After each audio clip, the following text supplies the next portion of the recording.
and welcome to my studio. I have a bunch of cards on the wall, as you can see.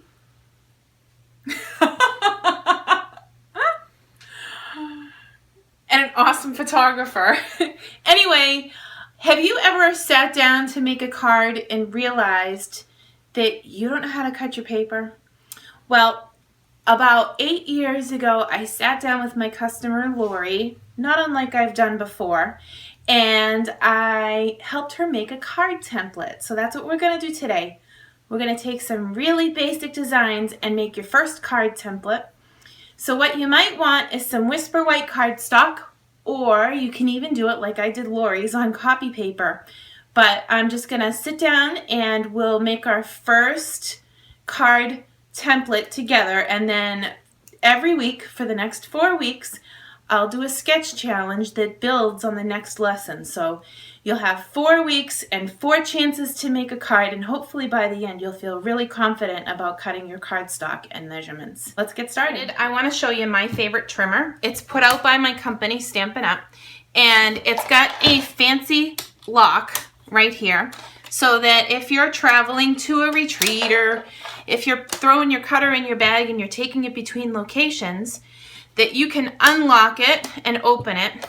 But the lock is very good when you're in travel, because then this piece, which is the cutting gully for your blade, doesn't fall out. Now, this piece has 2 sides, so if you ever really gum up your gully, you have another chance and you can flip it over and use this side. As you can see, I've already flipped mine. And then you just put it back in here. You don't want to lose that because you can't really use the blades without it. So it also is a perfect card maker paper cutter, and here's why. It goes all the way to 6 inches. If you go to the big box stores, most of the trimmers that are set up like this only go to about 4 or 4.5. This one, you don't have to open up the arm until you get to 6 inches, although it does go all the way up to 14 inches if you're a scrapbooker like me. So then, I'll show you the back. Has a very nice storage drawer, and if you're cutting and scoring, you could store a bone folder in here. I have an old rotary perforator in here because we used to sell that, and that's the one tool I couldn't live without when we got rid of them. And these are extra cutting blades that are ready to go in case I need them, but I like my handy little drawer underneath. A bone folder would be perfect in there. Our main card measurement is 5.5 by 4.25. We have 2 blades. This blade, darker in color, heavier, does the cutting. This blade is the lighter color, never needs to be replaced. It's a scoring blade. You want your scoring blade dull, so you should never need to buy one. So I'm just going to unlock it so that my template opens up. And we're going to start by making a card base. So these are some cards that I want to show you as we move forward, but right now we're just doing the first level. And I'm going to start with this piece of paper, and if you cut a piece of paper in half, because this is 11 inches, we want to score first at 5.5. So I'm going to use my scoring blade and just make a mark in the paper at 5.5, and I'm just going over it. I'm not like pushing really hard. It's just to make a mark on the paper.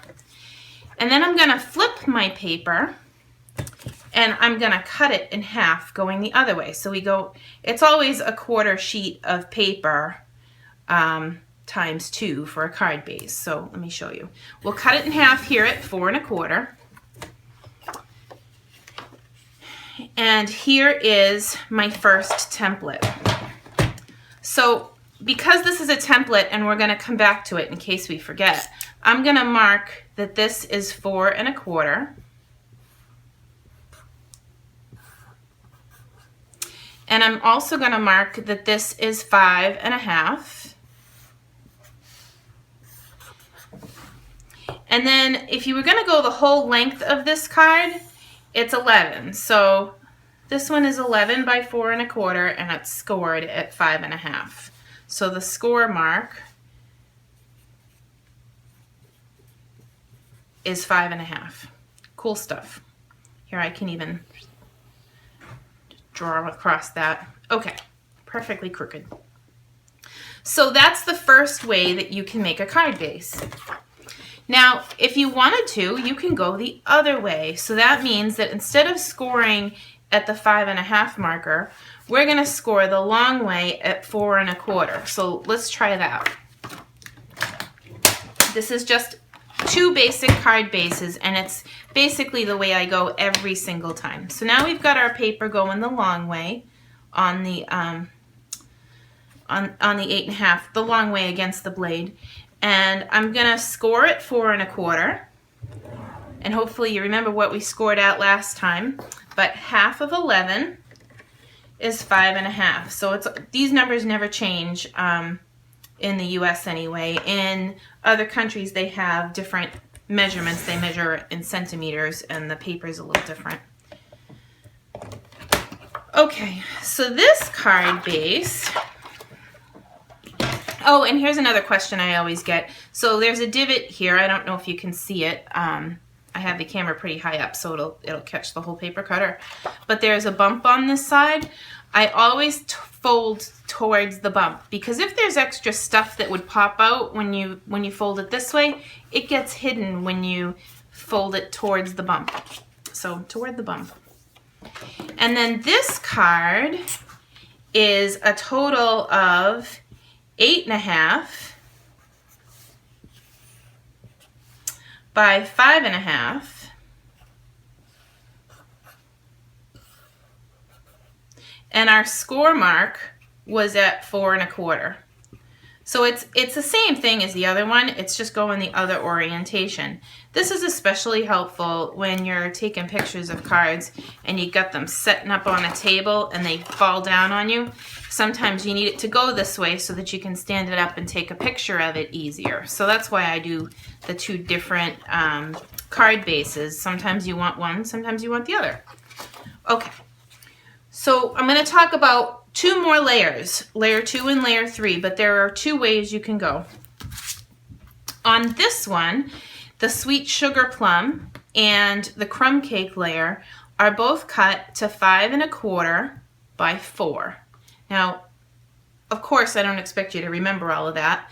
What I'm going to do is I'm going to take these pieces that have the score marks and I'm going to use them again to make the rest of our template. So really, you're only going to need the rest of those 2 pieces of paper that we made the bases out of. If you wanted to save these and use them as a card base for the next card you make, just set them aside and we can cut another piece of paper to make your templates.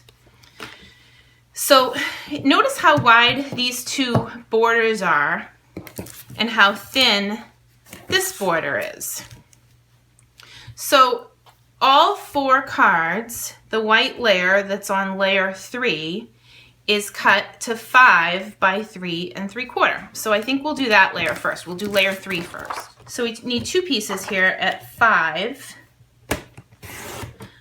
by 3.75. Well, actually, we probably only need 1 because this is layer 3, and it's going to work for both templates because I want to give you options.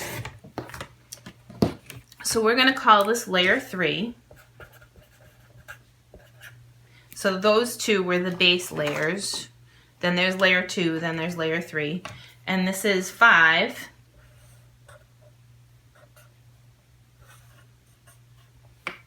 by 3.75.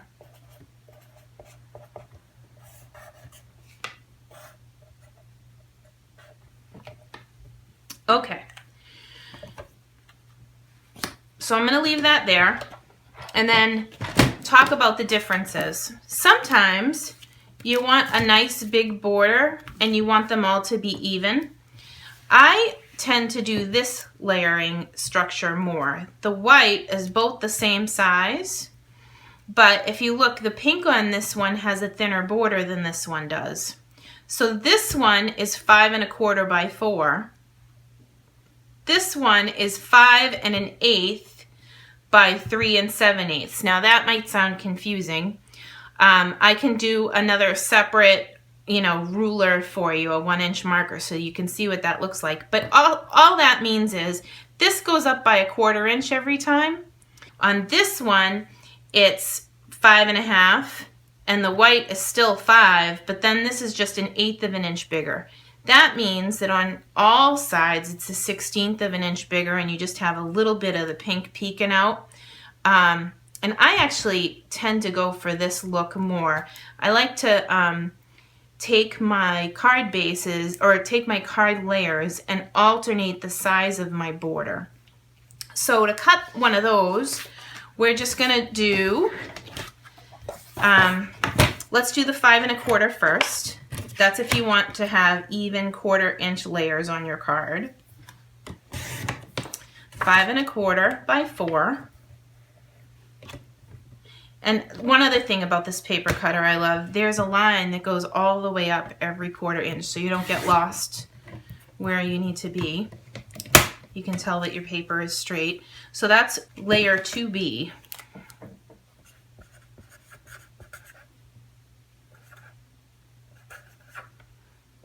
Because you can choose layer 2A in a minute. So this one is, we said 5 1/4 by 4.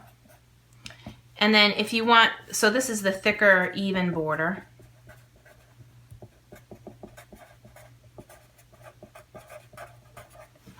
Now if you want a thinner border, the way I usually do it, just because I think it looks kind of more grown up, I'm just gonna go to the 5 and count over 2 lines. There's 16 lines in between a 1 inch marker, so to go 5 1/8, I just have to count over 2 lines if there's 16 lines on my paper cutter between the inches. 5 1/8 by 3 7/8. So this is 1/8 of an inch smaller than my 4 inch side, so I'll go to 4 and count back 2 lines. That's 3 7/8. Okay. So this one is 5 1/8 by 3 7/8. And I use these measurements almost all the time. So every time you go to sit down to make a card, you can decide on your bases, if you want to make layers on your card, what to cut the paper to. You would start with a base layer, and you choose if you want to go the long way or the other way. And then once you choose, you start to layer up your cards, and you can choose layer 2A with layer 3 on top with the skinny border that goes like this one. Or you can do layer 2B with layer 3, and then all 3 borders are evenly spaced and 1/4 inch larger on 2 sides, like these 2 cards. So I will cut you another video showing this week's sketch challenge, and my sketch challenge is going to be for layer 2A and layer 3, and I'm going to have to cut a second layer 3 because my card on the inside is black. So I'm going to take a break, and then I'm going to come right back with a second video that shows you this week's sketch challenge and a card that I made.